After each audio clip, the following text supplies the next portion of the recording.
that good stuff. So we are zeroed on Viz. That is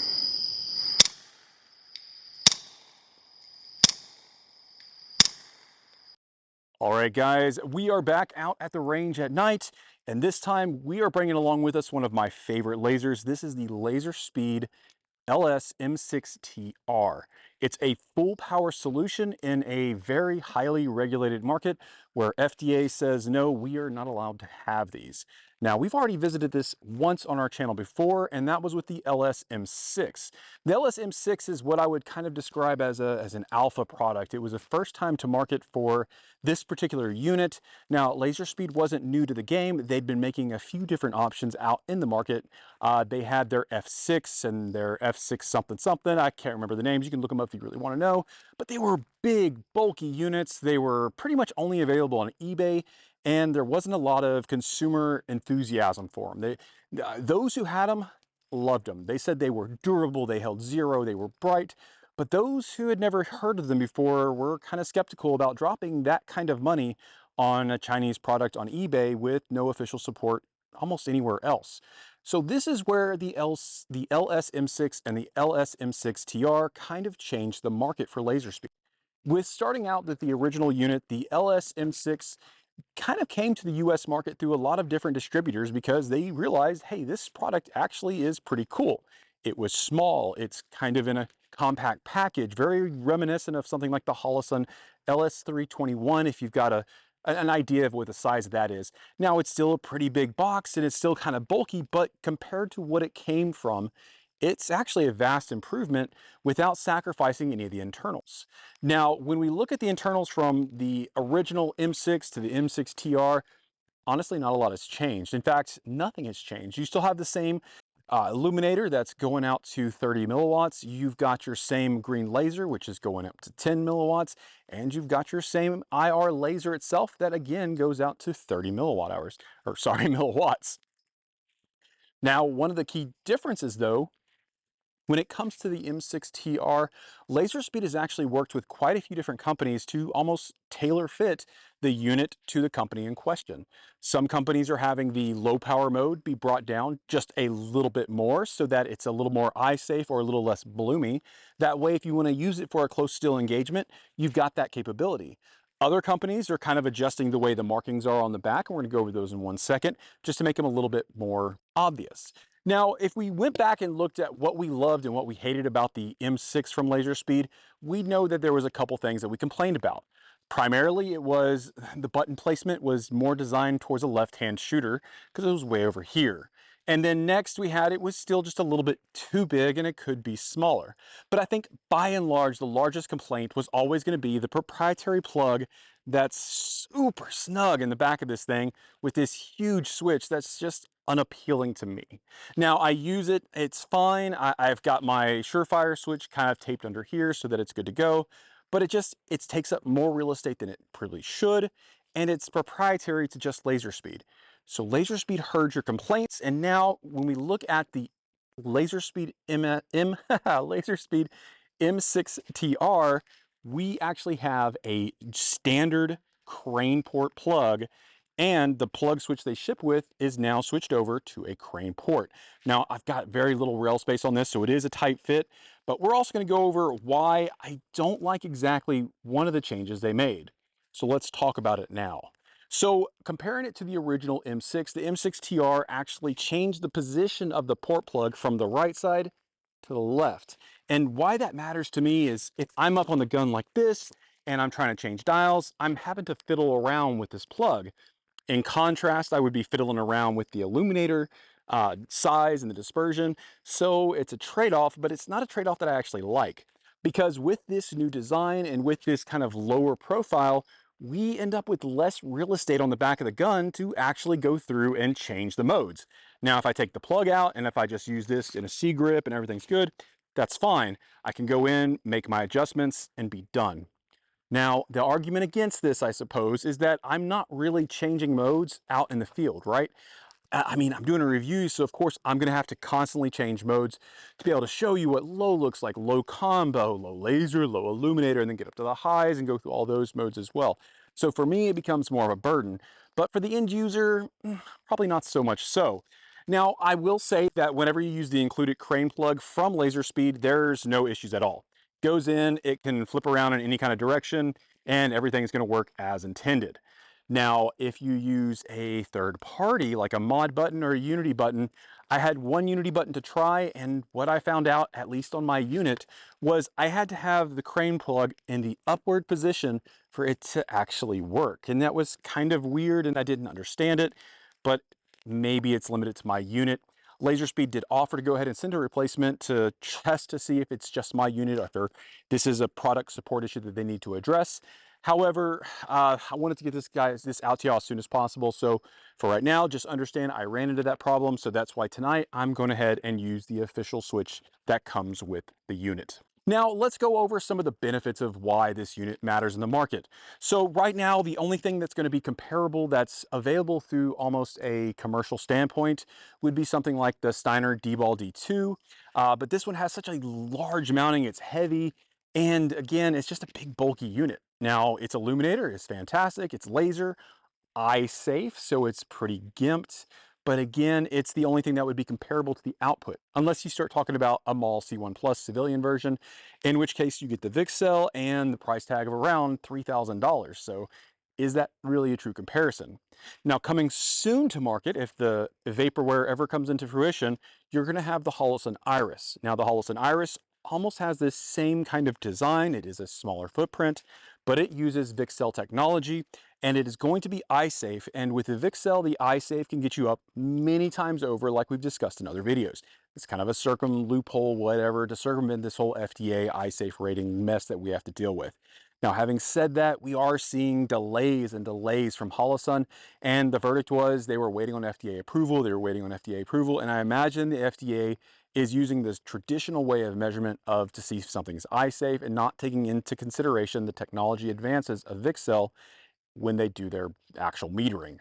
But that's another topic for another video. But if it does come out, the Iris is probably going to be the King Laser, coming in just under $100 cheaper than this one.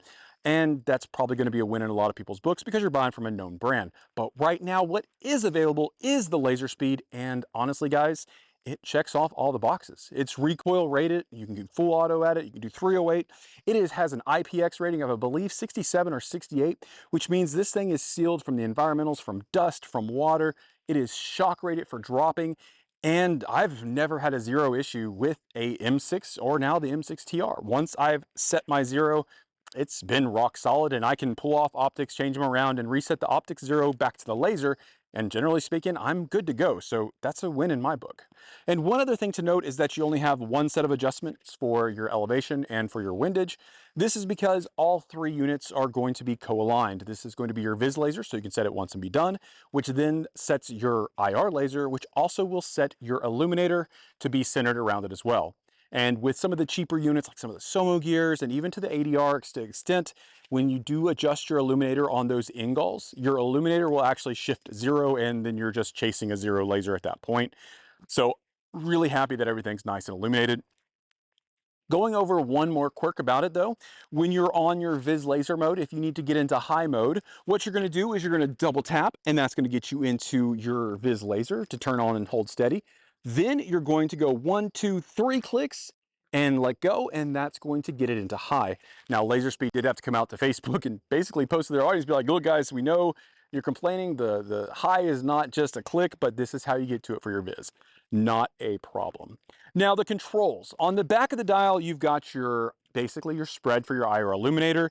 In the center is going to be all your different modes. Now, here's one of my issues that I have with this unit. Now, me personally, if I'm leaving my guns in the ready, in the safe, and I want to be able to just pick and grab and go, and I don't want to have to worry about getting nods or anything like that on, and I have a laser, it just makes sense that I want to go ahead and have this in the Viz position so that when I pick up a gun, I can tap the laser and have something to hip fire in the event that I need to use it.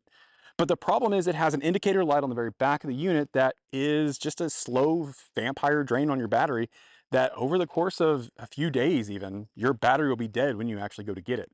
Now, you're going to have a center for off, and then you go left to click for Viz, and then it will still continue on where you can go another left click and that does nothing.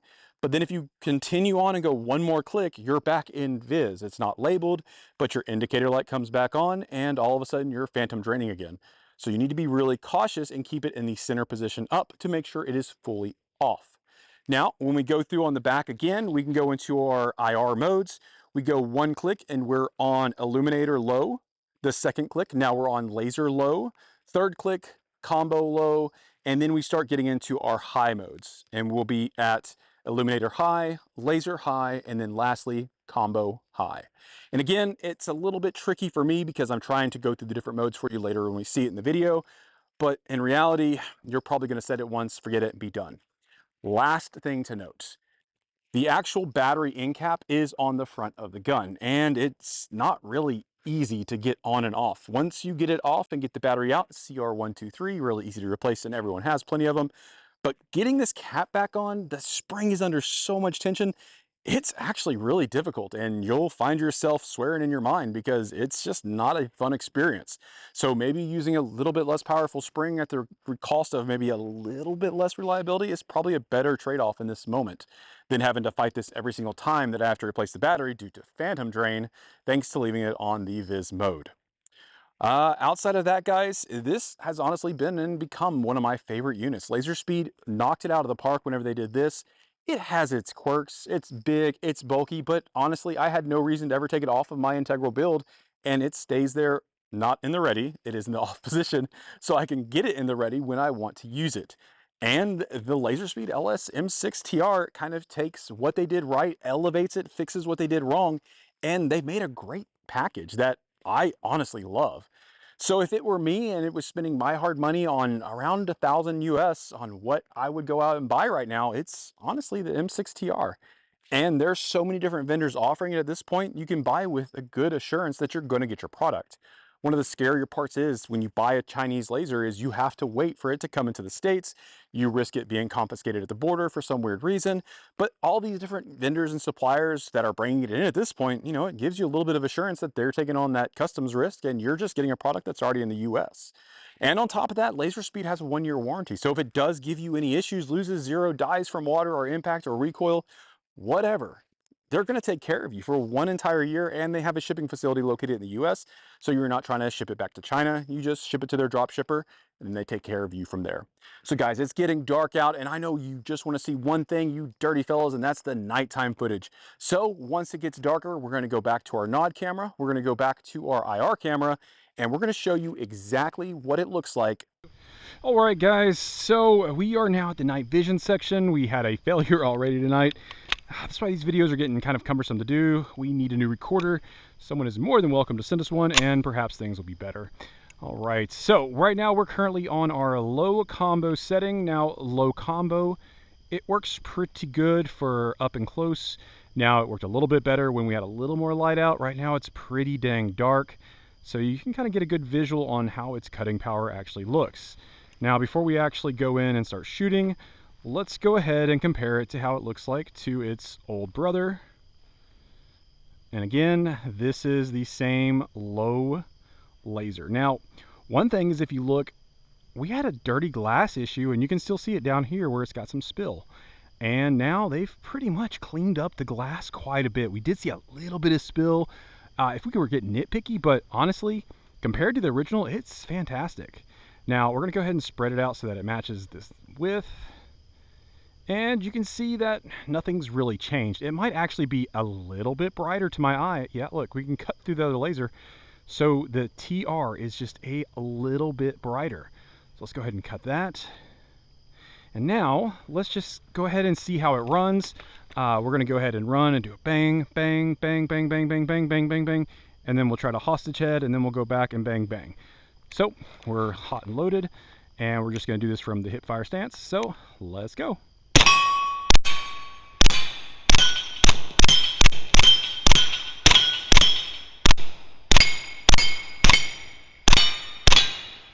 Oh, I thought I was going to spin back around. All right, so again, I usually do my videos with 5.56, but 9mm, hey, it's cheaper, it's funner, I can shoot still up close, and you can get a visual of how these lasers work. But you know, it's still capable. We were hitting at 100. Yep, we're still hitting at 100. There we go, with a little dingy light. All right, and that's one mag. So now that mag is done. Let's go ahead and change things up. So we're going to go 1, 2, 3 clicks over, and now we're going to be at high illum, high laser. We're going to go ahead and change out on this guy. Do the same. 1, 2, 3. Now remember, it's so much easier working with the old model just because it's got that height advantage. But again, I like the trade-off of what the new one has to offer. So here we are at high. And there is the original one at high. Now, I think they're still pretty much the same. Again, the original M6, look at all that spill. But again, you can kind of see it breaking through on the TR, just on those edges. We didn't see it in low, but it's starting to show that glass artifacting on high here. And again, on the original, we just had a lot of splash. That was always one of my big complaints. But either way, both of these things, just, you can't even tell that the laser has any drops or anything like that. All the way out, we're hitting steel right there at 270. We've got 200 here. So again, this is the M6, this is the M6TR.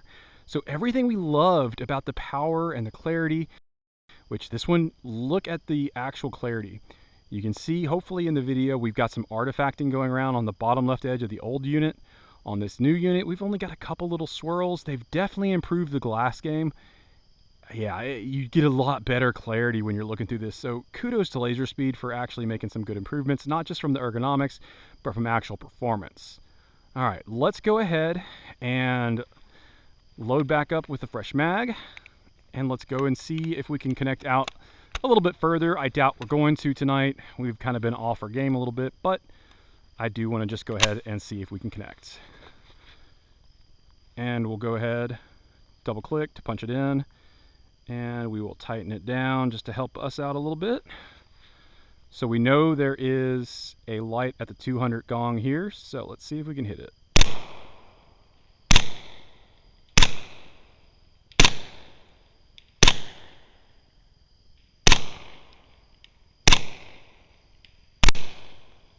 I'm hitting tree. All right. You know what? 270. This may actually have better luck here.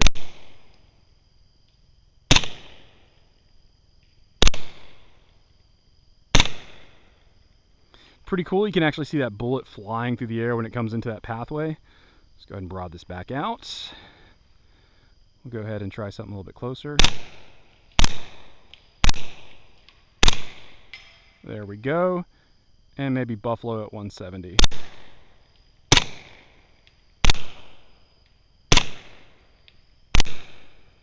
There's 170. Remember, this is 9mm. It's also subsonic, so we've got quite a bit of drop. All right, one last thing. Let's go ahead. We're going to drop this mag out. We're going to turn this off. We are really smoking now. And I just want to go ahead and run and show you guys different loads here. So let's go to, this should be low laser. And if we're looking at it, that's actually high laser. There we go.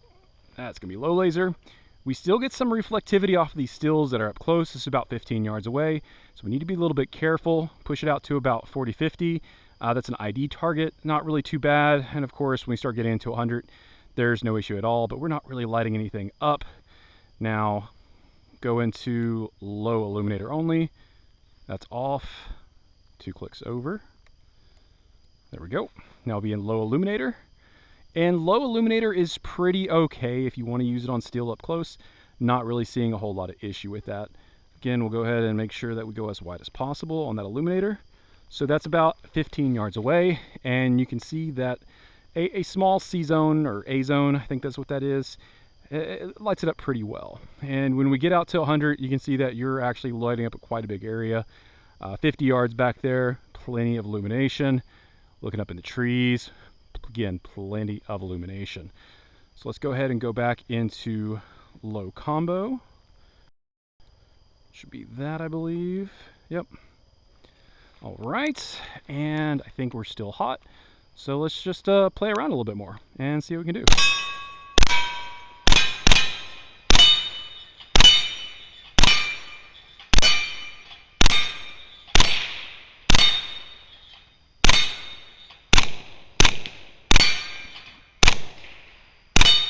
At this point, I'm not even bracing the gun, so there we go.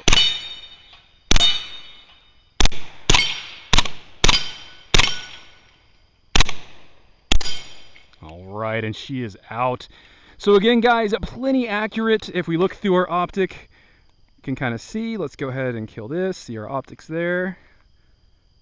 And we can see as we activate, we just got a great alignment. So, Laserspeed LS M6TR, go check it out.